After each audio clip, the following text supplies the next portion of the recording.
Okay. So first of all right, you could write down this information. This will be similar to some problems that you'll have in your practice. Okay. We're going to not use calculators on this, and I know we could to do log to the base 6 of 40. We just got done talking about it. Okay, but I want you to learn how to use your log properties to do this without a calculator here. It'll be good practice using your log properties, okay, with numbers instead of variables to start. Okay, so here's some given information. Log to the base 6 of 5 is about equal to 0.898. So I'm just going to give you that information. And log to the base 6 of 8 is about 1.161. So that's your given information. Okay. With that given information, I want you to find log to the base 6 of 40. Okay? Log to the base 6 of 40. No calculators. Okay? No calculators. Because I know you could just type in log of 40 divided by log of 6, and you're not even using that information. Okay? Let me show you how you could use that information to still get this answer. Okay? First of all, look at what's given to you. Log to the base 6 of a 5 and log to the base 6 of 8. Okay? They both have the same base. The same base is what we're trying to find. Look at the number we're trying to find the logarithm of there. 40. How can you use a 5 and an 8 to make a 40? Multiply them together. So would you agree with me that log to the base 6 of 40 would equal log to the base 6 of 5 times 8? Would you agree that that's an equivalent statement? Mm-hmm. I haven't changed anything, have I? Mm-hmm. Okay. So log to the base 6 of 40 is the same thing as log to the base 6 of 5 times 8. Now why would I do that? Well, I want to use the 5 and the 8 because I know the answers to 5 and 8, and calculators are not allowed right now. Okay? Now 5 and 8, that's a product, correct? 5 times 8, that's a product. So I could actually take this statement and separate it into two logarithms that are being what together? Add, subtract, multiply, divide. Add, because remember when you have a product, if you look at rule number 1 in your notes, the product rule, you can separate it into two logarithms. So that would equal log to the base 6 of 5 plus log to the base 6 of 8. Do you guys see how we use the product rule there? We had two things being multiplied together and we could separate it into two logarithms. Separated by a plus because of the product rule says we can add those two logarithms separately. Well, guess what? Do we know what log to the base 6 of 5 is equal to? Mm-hmm. Yeah, 0.898. Do we know what log to the base 6 of 8 is equal to? Yeah, 1.161. And now we can add those together, all right? If you want to get out a calculator to do that, you certainly can, okay?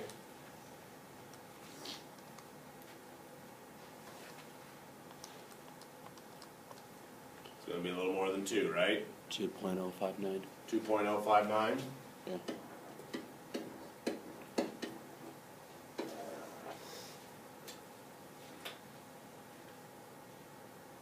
Now, we did that really without using a calculator and using the change of base formula. Use the change of base formula. Make sure you got it right. Take the log of 40 divided by the log of 6. Let's make sure we got it right, or pretty close to right. It's not going to be exact because we were using rounded answers, but it's going to be close if we did it right. How do we do? Log of 40 divided by log of 6. No. Good? If you round, it's... Okay. All right, sounds good.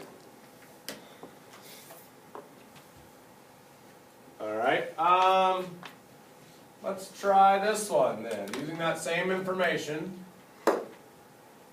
let's find log to the base 6 of 25. Well, remember, what were you given? A 5 and an 8, right? Yeah. How can you make a 25 using a 5 or an 8 or a 5 and an 8 or whatever? 5 times 5. 5 times 5, or how about 5 squared? So you're saying I could write this as log to the base 6 of 5 squared. I haven't changed anything, I just rewrote 25 as 5 to the second power. Now using your power rule, what can you do with an exponent that's back here on this number? You bring the exponent to the front. Bring it out to the front and multiply it together. So I could really say this was equal to 2 times log to the base 6 of 5.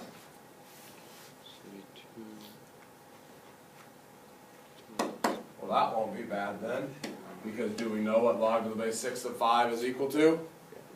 0.898, right? Log to the base 6 of 5 is 0.898. So I have 2 times 0.898.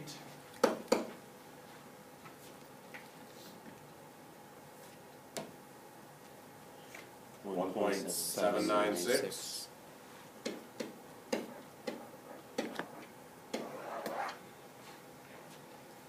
And if you want to, double check it.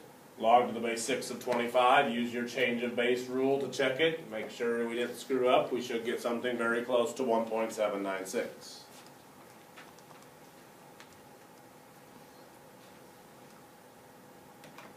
Okay? So you'll have a couple problems like that, where they give you a couple values already, all right, and then they want you to use the properties to evaluate it. Okay? So that's good practice, plus you can kind of check your work. All right.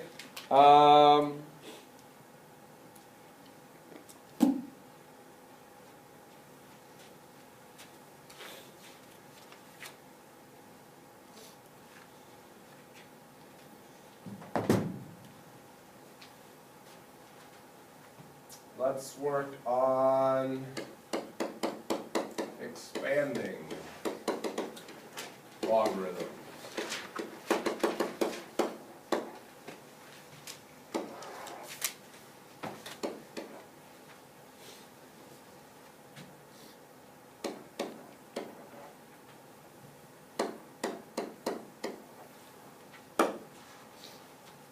Okay. I'll do the first one here, and I'll give you guys a couple to practice. Okay. So I have the log of 4x to the third. Okay, and I'm going to expand it. And when I say expand, what you're going to be doing is you're going to be separating it into multiple logarithms. Okay. So listen to my thought process on this. Okay. I have logarithm of 4 times x cubed. So that's a product, right? 4 times x cubed. Because it's a product, I could separate it into 2 logarithms and put a plus sign between them. So what I could do is I could rewrite this as the log of 4 plus the log of x cubed. All I did there was use my product rule. Because I had a product, I can separate it into 2 logarithms, separated by a plus, because when you multiply, you add the exponents. Now the only other thing I want you to do on this problem is log of 4, I can't do anything with that. Log of x to the third, if you got an exponent back here in the back end, just bring it out to the front and then we'll have our answer. So I have the log of 4 plus 3 log x.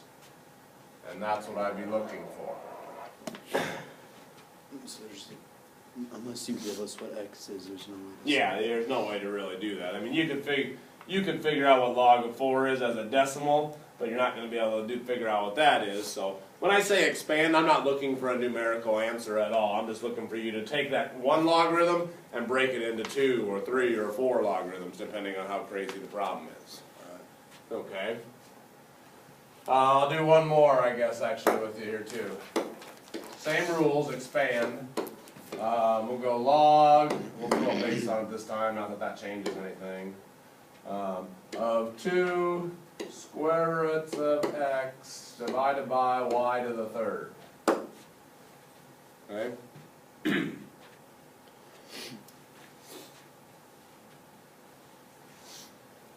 Now some of you are going to be able to do these in a lot less steps than what I'm going to show right here, and that's great if you can, okay? But I'm going to break it down into multiple steps right here, okay? But some of you, like I said, some of you are going to be able to, some of you might be able to write this answer, I'd like to think, when it comes test time, you'll be able to write your answer right away, okay? But I'll show you step by step here. All right, so I have a logarithm of a quotient, or division, right? When you have division, you can separate it into two logarithms and put a what between them? Subtraction. Because when you have division, you subtract exponents. So I could rewrite this as log to the base 5 of 2 square roots of x minus log to the base 5 of y to the third. Everybody see what I did there? I took my quotient, my division, and separated it using a subtraction symbol, because when you divide, you subtract exponents. Okay? All right. Well, before you get too carried away here, if you look at each of these, all right, the only thing left to do on this one is going to be to do what? Bring the 3 out to the front, okay? But this one, look what we still have here. A product. So this logarithm is also going to be separated into two logarithms. But what are you going to put between the two logarithms? Plus sign. Plus sign, because this is a product. 2 times the square root of x. So now I'm going to have log to the base 5 of 2 plus log to the base 5 of the square root of x minus, and I'm going to go ahead and move that 3 down, all right, guys? Log to the base 5 of y. Okay? The reason I kind of put parentheses around here, you really wouldn't have to in this case, okay? You really wouldn't have to use parentheses in this case, but I kind of like doing it, showing how I took this logarithm and moved it into two logarithms. Since it's at the start, it's not necessary. Now, this one back here, if the one behind the minus sign had 2 parts to it, then you're definitely going to want the parentheses, because you're subtracting whatever that is, okay? There is one more thing left to do. The square root of x is really x to the what power? Second. Negative second. 1/2. Remember, square roots are 1/2 powers, okay? So really, this has a 1/2 power on it. It's like x to the 1/2 power, okay? So, and then where can you move powers? Out to the front. So my final answer is going to read log to the base 5, 2, plus 1/2 log to the base 5x minus 3 log to the base 5y.